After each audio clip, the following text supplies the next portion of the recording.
JKSSB class 4 का free online course join करने के लिए इंस्टॉल करें हमारी जेकेएसएसबी ऑनलाइन ट्यूटोरियल के एंड्रॉइड ऐप को इंस्टॉल करने के बाद बैच में जाके बैच कोड में प्लेस करिए जेकेएसएसबी क्लास 4।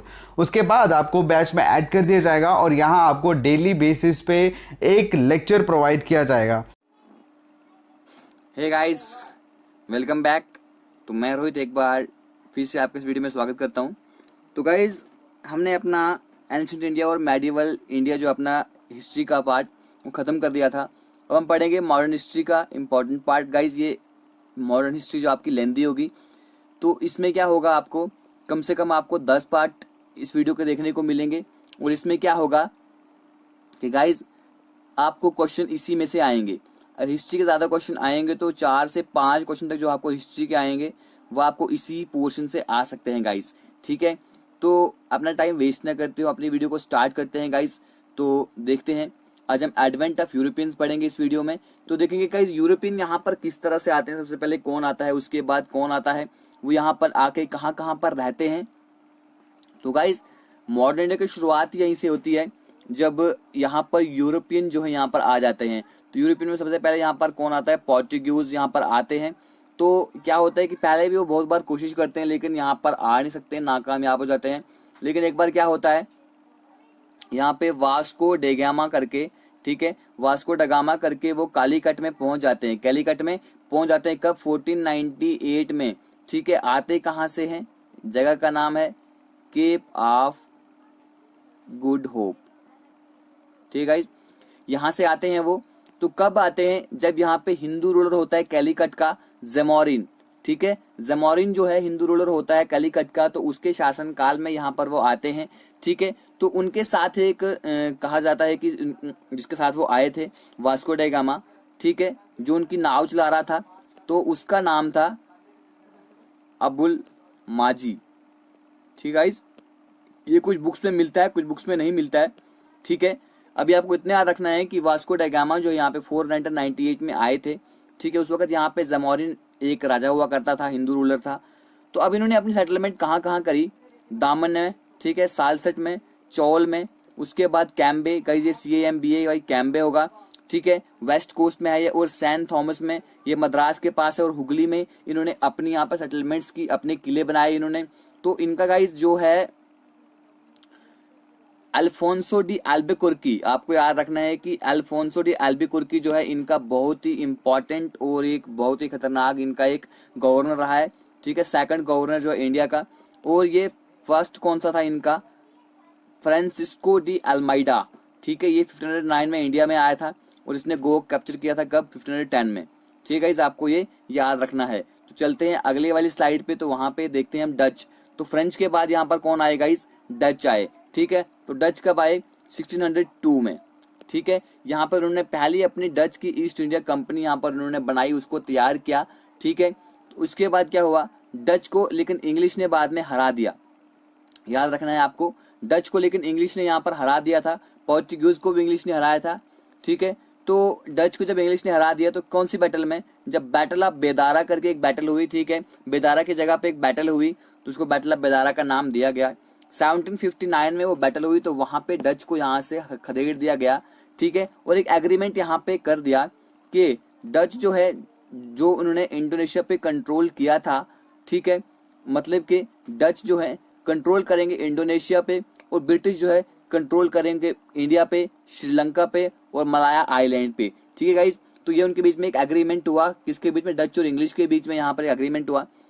सेटलमेंट कहाँ कहाँ पे हुई इनकी, इन्होंने अपनी एक पहली फैक्ट्री जो है मसूलीपट्टनम, ठीक है, जिसको मछलीपट्टनम कहा जाता है आज, तो मसूलीपट्टनम में 1605 में इन्होंने क्या किया, अपनी एक पहली फैक्ट्री को इन्होंने यहाँ पर तैयार किया। और इन्होंने दूसरी फैक्ट्री से बनाई प्यूलीकट में, ठीक है, चिंसोरा, पटना, बालासोर, नागापट्टनम, कोचिन, सूरत, कराईकाल एंड कासिम बाजार में डच ने अपनी कंपनीज बनाई। ठीक है गाइस, तो चलते हैं अगली वाली स्लाइड पे, देखते हैं उसके बाद कौन आता है। पहले आ गए पोर्टुगीज, ठीक है, फिर आ गए डच, ठीक, फिर आ गया हमारे पास इंग्लिश। तो गाइज इंग्लिश यहाँ पे इनकी ईस्ट इंडियन इंग्लिश यहाँ पे इंग्लिश ईस्ट इंडिया कंपनी कब होती है, जब इनको क्वीन एलिजाबेथ जो इनको एक चार्टर दे देती है कि हाँ भाई आप जाओ, जा सिमरन जा, जी ले अपनी जिंदगी, वहां पे जाके जिस तरह से करना जिस तरह से कर, ठीक है। तो वहां पे ईस्ट इंडिया कंपनी जो है यहाँ पर बन जाती है 1599 में, ठीक है। और उनको एक चार्टर यहाँ पे दिया जाता है, क्वीन एलिजाबेथ देती है 1600 में, उनको एक चार्टर यहाँ पे दिया जाता है कि जाओ आप यहाँ पे जाके ट्रेड वगैरह करो, ठीक है। तो जहांगीर जो है, जहांगीर के कोर्ट में जो है कैप्टन विलियम हाकिन जो है और सेंट थॉमस रो वहां पर जाते हैं, ठीक है। तो पहले तो जहांगीर के दरबार में जाते हैं, तो जहांगीर उन्हें कहता है कि नहीं मुझे आपको फरमान नहीं देना है। फिर बाद में वो बहुत ही कुछ अलग टाइप के इंसान होते हैं, ये जो होते हैं sir Thomas Roe and captain William Hawkins, बहुत ही चालाक किस्म के इंसान होते हैं, ठीक है। तो क्या करते हैं, लेकिन फिर बाद में जब उसको बार बार जाते हैं तो जहांगीर मजबूर हो जाता है उनको फरमान देने के लिए, ठीक है। कैप्टन विलियम हाकिन को वो एक क्या करता है, वो परमिट कर देता है, इजाजत दे देता है कि वो एक अपनी फैक्ट्री तैयार कर देते हैं कहाँ पे, सूरत में 1613 में अपनी पहली फैक्ट्री वो है तैयार कर देते हैं, ठीक है। तो 1615 में फिर से उनको क्या मिलता है, सर थॉमस रो फिर से अब आ जाते हैं यहाँ पे, उनको एक फिर से इंपीरियल फरमान मिल जाता है कि वो अपना यहाँ पे ट्रेड भी कर सकते हैं और अपनी फैक्ट्री को भी यहाँ पर स्टैब्लिश कर सकते हैं, ठीक है। उन सारे हिस्सों में जहाँ पे मुगल एम्पायर, पूरा मुगल शासन जहाँ पर था, जहाँ पे मुगल रूल करते थे, और जहाँ पर जहांगीर का रूल था, उन सब जगहों पर 1615 में उनको ये जगह मिल गई। मतलब कि ये उनको फिर से एक इंपीरियल फरमान से कहेंगे, ठीक है। उनको ये बहुत ही अच्छा, यहाँ पे बहुत ही शानदार फायदेमंद ये परमिट मिल गया कि वो जहाँ जहाँ पर जहांगीर का रूल है वहाँ पे वो रूल कर सकते हैं। फिर चलते चलते क्या हो जाता है कि 1619 में क्या होता है, एक फैक्ट्री जो है इस्टेब्लिश करते हैं कहाँ पे, स्तूनाती पे, ठीक है। कौन करता है वो, जैब चारनॉक करके एक नाम इनका होता है, वो करते हैं। फिर 1698 में जब वो क्या करते हैं, जब जमींदारी, वो 3 विलेजेस की जमींदारी को एक्वायर कर लेते हैं, सुतानाती को, कलीकाटा को और गोविंदपुर को, ठीक है। इन 3 विलेजेस की जब वो क्या कर देते हैं, जमींदारी को एक्वायर कर लेते हैं, तो उसके बाद जो कलकत्ता की सिटी है उसको फाउंड करते हैं, ठीक है। कलकत्ता की सिटी को बनाया जाता है। तो फोर्ट विलियम कॉलेज जो है, पहले क्या था, फोर्ट ये किला था एक, बाद में इसको फोर्ट विलियम कॉलेज भी बनाया गया। बाद में ये कॉलेज बंद हो गया, कुछ रीजंस के कुछ कारण थे वहां पे। तो फोर्ट विलियम कॉलेज कब सेट किया गया, 1700 में सेट किया गया, ठीक है। और 1717 में क्या हुआ, जॉन सरमन, ठीक है, जॉन सरमन को भी एक फरमान यहाँ पर मिला, किससे, फारूक सियार पगले राय जिनको कहा जाता है, ठीक है। फारूक सियार ने जॉन सरमन को 1717 में एक फरमान दिया, ठीक है, जिससे बहुत ज्यादा कंसेशन मिली कंपनी को। उन्होंने कहा कि हाँ भाई आप यहाँ पे आप क्या करो, आप यहाँ पे काम करो, ठीक है।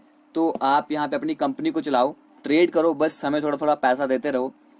ये फरमान जो है, इस फरमान को Magna carta of the company कहा जाता है। याद रखना गाइज, जो फरमान फारूक सियार ने किसको दिया था, जॉन सरमन को दिया था, इस फरमान को क्या कहा जाता है, इस फरमान को Magna carta of the company भी कहा जाता है, ठीक है। इसके बाद क्या होती है, बैटल ऑफ प्लासी, प्लासी का एक युद्ध होता है, ठीक है, जहां पे इंग्लिश जो है सिराजुद्दौला को हरा देती है, ठीक है। सिराजुद्दौला कौन होता है, ये बंगाल का नवाब होता है। यहाँ पे क्या होता है गाइस, बैटल ऑफ प्लासी को ये कहा जाता है कि बैटल ऑफ प्लासी जो है ये युद्ध हुआ ही नहीं था।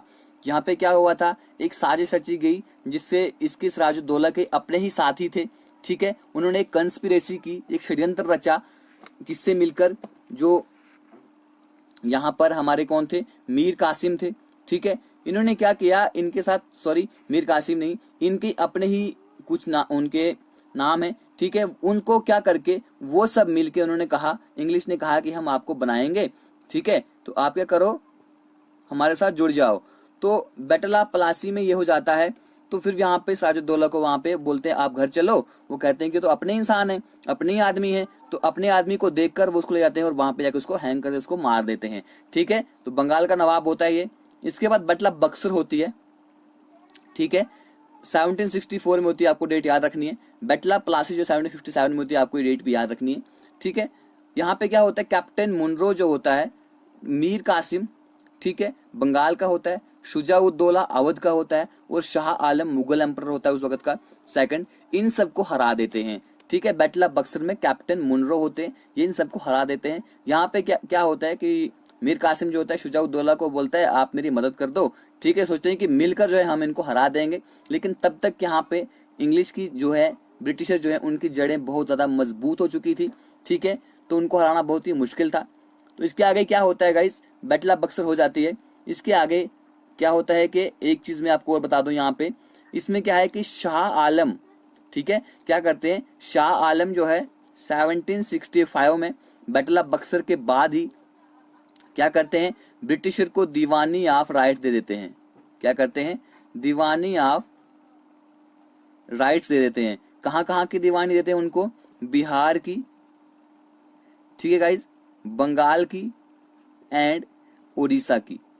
ठीक है, उनको दीवानी ऑफ राइट मिल जाता है कि नहीं, कि वहां पे वो क्या कर सकते हैं, अपना अपना ट्रेड आराम से कर सकते हैं। इसके बाद गाइज यहाँ पर डेन्स आते हैं, इनको डैनिश भी कहा जाता है। ठीक है, तो डैनिश ईस्ट इंडिया कंपनी कब बनती है, यहाँ पे 1616 में बनती है।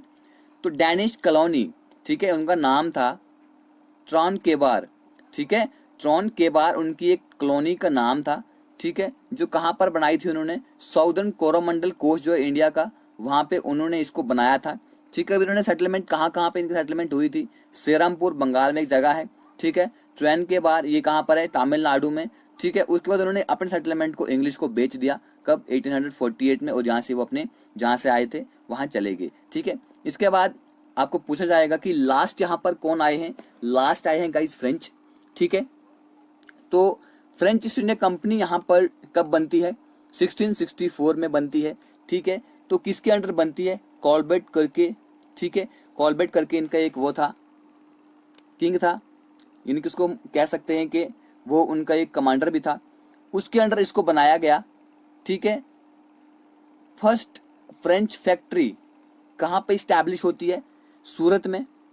ठीक है, कौन करता है इसको स्टैब्लिश, फ्रैंकोइस कैरन, 1668 में पहली फैक्ट्री इनकी होती है।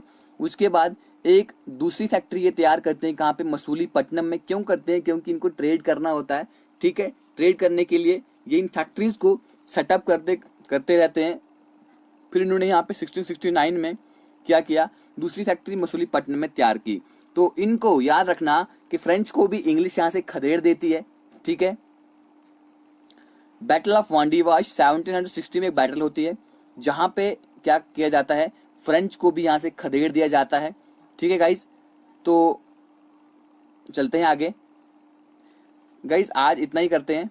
ठीक है, क्योंकि इस वीडियो में मैंने शॉर्ट बनाई, क्यों किया, क्योंकि मैं चाहता था कि थोड़ा सा आपको ओवरव्यू मिल जाए कि यहाँ पर ब्रिटिशर किस तरह से यहाँ पर आए हैं, किस तरह से उन्होंने यहाँ पर अपना राज जमाया।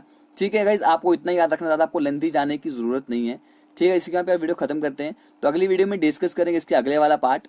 ठीक है, तब तक के लिए नमस्कार, जय हिंद, थैंक यू।